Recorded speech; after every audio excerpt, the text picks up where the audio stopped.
हमारी जिंदगी का सबसे बड़ा सच ये है कि हमारी बाहरी दुनिया हमारे अंदरूनी विचारों और फीलिंग्स का आईना है, प्रतिबिंब है। अगर आप अपने अंदर खुशियां, प्यार और आत्मविश्वास महसूस करते हो तो आपकी 3D रियलिटी भी यही वाइब्स रिफ्लेक्ट करेगी। सोचिए, अगर आप खुद को स्पेशल महसूस करते हैं तो दुनिया भी आपको वैसे ही ट्रीट करती है, लेकिन अगर आप खुद को कमजोर या फिर असफल महसूस करते हैं तो जिंदगी आपको बार बार वही एहसास लौटा कर देती रहती है। आप जिस इनर स्टेट में रहते हैं वही एक्सटर्नल रियलिटी में दिखाई देता है। एक्चुअली होता क्या है कि आप जैसा खुद को देखोगे वैसा ही ये दुनिया आपको दिखाने लगेगी। आपका बाहरी संसार हमेशा ही आपके अंदरूनी संसार का रिफ्लेक्शन होता है और इसी को कहते हैं the most powerful mirror principal, जिसका जिक्र हमेशा से ही प्राचीन स्पिरिचुअल प्रैक्टिसेस में किया जाता रहा है। अगर आपने इस प्रिंसिपल को अपनी लाइफ में इंप्लीमेंट कर लिया तो आपकी जिंदगी को बदलने से कोई नहीं रोक पाएगा। नमस्कार दोस्तों, कैसे हैं आप सब? Welcome back to my channel. आज के इस वीडियो में हम बात करने वाले हैं कि किस तरह से हम अपनी इनर रियलिटी को शिफ्ट करके अपनी जिंदगी को बदल सकते हैं।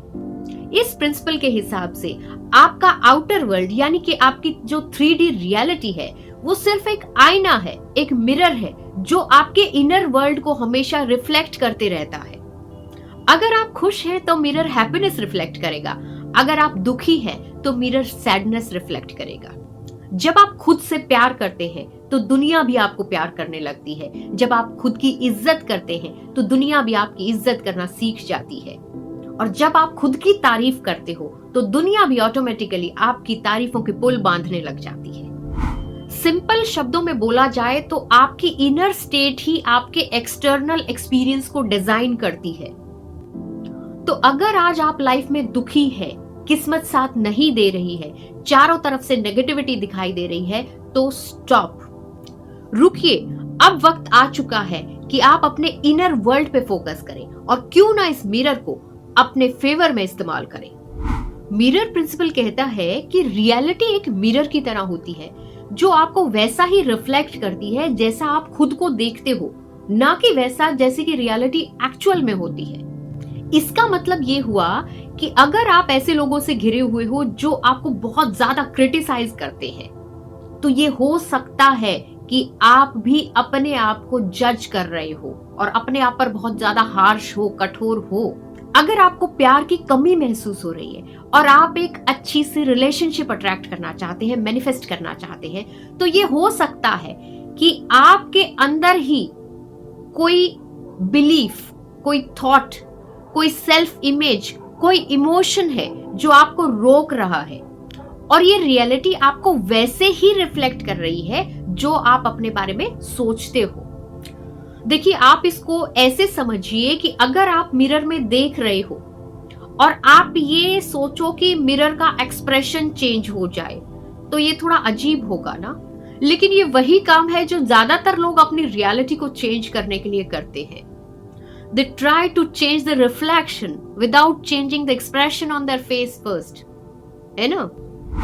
ये एक सबसे कॉमन गलती है। लोग अपने बाहर के रियलिटी को फोर्स से, एक्शन से, एफर्ट लगा के चेंज करने की कोशिश करते हैं। चाहे वो कोई सिचुएशन हो, प्रॉब्लम हो, सर्कमस्टेंस हो, वो है तो सिर्फ एक रिफ्लेक्शन, असली प्रॉब्लम तो अंदर है। तो जब तक आप अपनी सिर्फ रिफ्लेक्शन को बदलने की कोशिश करते रहेंगे, बाहर के सर्कमस्टेंसेस को फोर्सफुली बदलने की कोशिश करते रहेंगे, तो कुछ भी नहीं होने वाला है। इसका मतलब ये हुआ कि जब तक आप अंदर की प्रोग्रामिंग को चेंज नहीं करते तब तक बाहर की रियलिटी है ना, वो वैसी की वैसी ही रहने वाली है। अब आखिर सवाल ये उठता है कि हम अपने इनर वर्ल्ड को किस तरह से ट्रांसफॉर्म करें ताकि हमारा आउटर वर्ल्ड भी खूबसूरत रिफ्लेक्शन दिखाने लगे जैसी हम देखना चाहते हैं। तो सबसे पहले ये समझते हैं कि इनर वर्ल्ड क्या होता है। एक्चुअली हमारे थॉट्स, हमारी फीलिंग्स, हमारे बिलीव्स, ये सब मिलकर हमारे इनर वर्ल्ड को क्रिएट करते हैं। तो हमें ये समझना होगा कि हम हर रोज डेली बेसिस पर किस तरह सोच रहे हैं, क्या सोच रहे हैं, किस चीज पर हम फोकस कर रहे हैं, हमारी अपने बारे में क्या राय है, हम अपने बारे में क्या सोचते हैं, दूसरों के बारे में क्या सोचते हैं, इस दुनिया के बारे में कैसा सोचते हैं, हमारी अपने बारे में कैसी स्टोरीज हैं, हमने अपने माइंड में अपनी क्या इमेज बना रखी है, इस पर ध्यान देना होगा। अपने अंदर झांकिए। अपने इनर वर्ल्ड को चेंज करने की पहली सीढ़ी है सेल्फ अवेयरनेस, यानी अपने आप के प्रति जागरूक होइए। ध्यान दीजिए कि आप कैसे थॉट पैटर्न हर रोज डेली बेसिस पर एक्सपीरियंस करते हैं। फॉर एग्जाम्पल, मान लीजिए बचपन में आपने किसी नेगेटिव कमेंट को बहुत गहराई से ले लिया कि तुमसे नहीं होगा, और धीरे धीरे वक्त के साथ वो एक बिलीफ बन गया, और आज जब आप अपनी जिंदगी में किसी बड़े गोल की तरफ बढ़ते हो तो अंदर से कहीं ना कहीं से वो आवाज आती है कि तुमसे नहीं हो पाएगा। वो छोटा सा एक डाउट भी अगर आ जाता है तो बस वहीं स्टॉप हो जाइए, वहीं रुक जाइए। ये बस एक पुराना प्रोग्राम है जिसे आप बदल सकते हैं। जब भी आपके सामने इस तरह की थॉट आए, उसे अपनी अवेयरनेस में लाकर पकड़िए और फिर अपने आप से सवाल कीजिए कि क्या सच में ये मेरी सच्चाई है या फिर ये बस एक पुरानी कहानी है। जैसे ही आप इन चीजों पर ध्यान देना शुरू करेंगे तो आप अपने लिमिटिंग बिलीफ्स को पकड़ पाएंगे। मान लीजिए आप किसी जॉब इंटरव्यू में अच्छा परफॉर्म नहीं कर पाए, तो आपका माइंड कहेगा कि आप फेलियर हैं, आप डिजर्व नहीं करते या आपसे नहीं हो पाएगा। नहीं, ये सिर्फ एक एक्सपीरियंस था जो गुजर गया, वो आपकी फेलियर और सक्सेस को डिफाइन नहीं करता।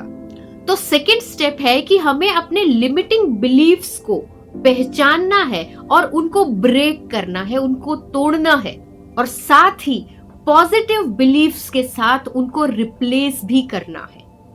मान लीजिए आपने कोई बिजनेस शुरू किया, उसमें फेल हो गए, फिर कोई दूसरा किया और उसमें भी आपने फेलियर देखा, तो आपके अंदर ये बात बैठ गई कि मैं बिजनेस नहीं कर सकता, मैं कभी बिजनेस में सफल नहीं हो सकता। तो अब सोचिए, क्या टाटाज या अंबानीज या जेफ बेजोस कभी फेल नहीं हुए थे? वो फेल हुए, लेकिन वो रुके नहीं। नए बिलीफ बनाइए। हर फेलियर एक नया स्टेप है सक्सेस की तरफ। I am learning, growing and unstoppable. Step number 3 is अपनी इनर टॉक को पॉजिटिव में बदलो। हमारा माइंड एक कंप्यूटर की तरह होता है, जैसा इनपुट दोगे वैसा ही आउटपुट मिलेगा। फॉर एग्जाम्पल, आप प्यार में धोखा खा चुके हैं, तो आपका माइंड कहेगा कि मैं प्यार के लायक नहीं हूं, कोई मुझसे प्यार नहीं कर सकता। लेकिन ये सिर्फ आपका डर और इनसिक्योरिटी बोल रही है। रिलेशनशिप को लेकर ना एक कमेंट आया था किसी वीडियो पे, जिसमें वो पर्सन बोल रहे थे कि अगर किसी को प्यार चाहिए, अगर पार्टनर किसी को अच्छा मिले तो वो तभी मिल सकता है जब उसके पास खूब सारा पैसा हो।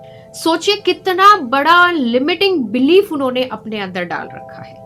तो अब उनको ऐसा ही लगता रहेगा कि जब तक वो उतना ज्यादा अच्छा नहीं कमाएंगे तब तक उन्हें अच्छी लड़की नहीं मिल सकती। तो नए अफर्मेशंस यूज कीजिए और नए बिलीफ्स बनाइए, जैसे I am worthy of true love and respect, I attract loving and caring relationship effortlessly. Step number 4 is visualization. अपने ड्रीम्स को पहले देखो फिर बनाओ। हमारा माइंड इमेजेस पर ज्यादा रिएक्ट करता है क्योंकि उसे पता नहीं लगता कि क्या हकीकत है और क्या सपना है। इसलिए हर दिन खुद को अपने गोल्स को अचीव करते हुए विजुअलाइज करो।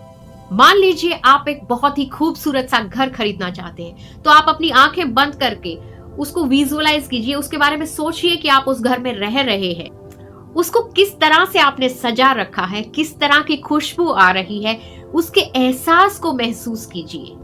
इमेजिन कीजिए कि आप मेहमानों को उस घर में इनवाइट कर रहे हैं। तो इस तरह से अपने गोल को, अपने सपने को हर रोज देखिए, हर रोज विजुअलाइज कीजिए।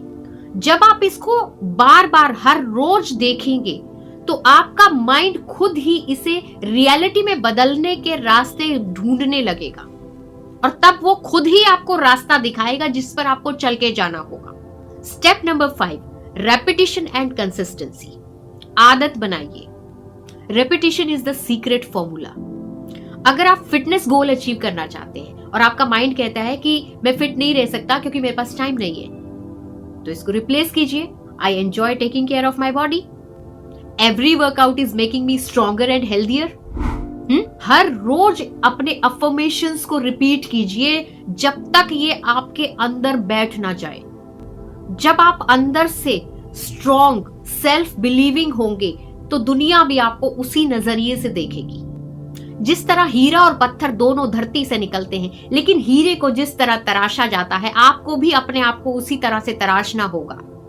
क्योंकि जब आप अंदर से चमकेंगे तभी दुनिया भी आपको उसी रोशनी में देखेगी। तो अपने इनर वर्ल्ड को पॉलिश कीजिए और अपनी ड्रीम रियलिटी को मैनिफेस्ट कीजिए। हर दिन अपने थॉट्स और फीलिंग्स के साथ आप जो भी अचीव करना चाहते हैं, जो भी मैनिफेस्ट करना चाहते हैं, उसे खुद को याद दिलाते रहिए। हर सुबह उठकर मैं वर्दी हूं, मैं लकी हूं, मैं भाग्यशाली हूं, इन शब्दों को दोहराइए। जब आप इन अफर्मेशंस को बार बार बोलेंगे तो आपका माइंड इनको आपकी सच्चाई मानने लगेगा। आपको खुद को जागरूक रखना है कि क्या आप सोचते हैं दिन भर, क्या बोलते हैं और कैसा महसूस करते हैं। स्टेप नंबर 6 है ग्रैटिट्यूड, यानी शुक्रगुजार रहना। अपने इनर वर्ल्ड को ट्रांसफॉर्म करने के लिए एक बेहद जरूरी स्टेप है ग्रैटिट्यूड। आपको हर दिन उन चीजों के लिए शुक्रगुजार होना होगा, यूनिवर्स को थैंक यू करना होगा जो इस परमात्मा ने आपको दी है, और साथ में उन चीजों के लिए भी जो आप मैनिफेस्ट करना चाहते हैं। इसको इस तरह से महसूस करें जैसे कि वो ऑलरेडी आपके पास है, आप भरपूर हैं, आप खुश हैं। यानी कि आपको फोकस करना है हैव्स पे, यानी कि है मेरे पास, ना कि लैक्स पर, कमी पर बिल्कुल फोकस नहीं करना। चाहे आज के दिन आपके पास किसी चीज की कमी है, लेकिन इतना तो आप अपने भले के लिए कर सकते हैं कि उसके ऊपर से फोकस हटा ले और जो चीज आपके पास है उसके लिए भगवान को धन्यवाद कर दें। जितना ज्यादा धन्यवाद को, आभार प्रकट करने को आप अपने जीवन में लेकर आते हैं, उतनी ही ज्यादा चीजें, उतनी ही ज्यादा पॉजिटिविटी आपके जीवन में भरती चली जाएगी। और ये तो बिल्कुल ऐसी चीज है, कहते हैं ना, हाथ कंगन को आरसी क्या, 1 महीना करके देख लीजिए, आपको खुद पता लग जाएगा कि जीवन कैसे बदल रहा है। याद रखिए, जो इंसान हर हाल में खुश रहता है ना और शुक्रगुजार रहता है, उसकी बहुत सारी चीजें अपने आप ठीक हो जाती है। और यही लॉ ऑफ अट्रैक्शन हमें सिखाता है कि ग्लास को आधा भरा देखो, आधा खाली नहीं। ये समय वर्तमान पल में जीने का है, प्रेजेंट मोमेंट में रहना सीखिए। आपके आसपास बहुत कुछ अच्छा भी होता है, कुछ अच्छे लोग भी हो सकते हैं, उन अच्छी चीजों पर फोकस कीजिए। अपने फोकस को डाइवर्ट करना है पॉजिटिविटी की तरफ। फिर देखिए किस तरह से आपकी सारी डिजायर्स इतनी आसानी से, इतनी एफर्टलेसली पूरी होने लग जाती है। तो दोस्तों, आई एम श्योर आपको ये वीडियो पसंद आया होगा। फिर भी आपके कोई डाउट्स या क्वेरीज हो तो आप मुझे कमेंट करके पूछ सकते हैं। और अगर आपको ये वीडियो अच्छी लगी हो तो इसे लाइक करें, शेयर करें अपने फ्रेंड्स के साथ और चैनल को सब्सक्राइब करें। मिलते हैं एक और नए वीडियो के साथ, तब तक के लिए बाय बाय।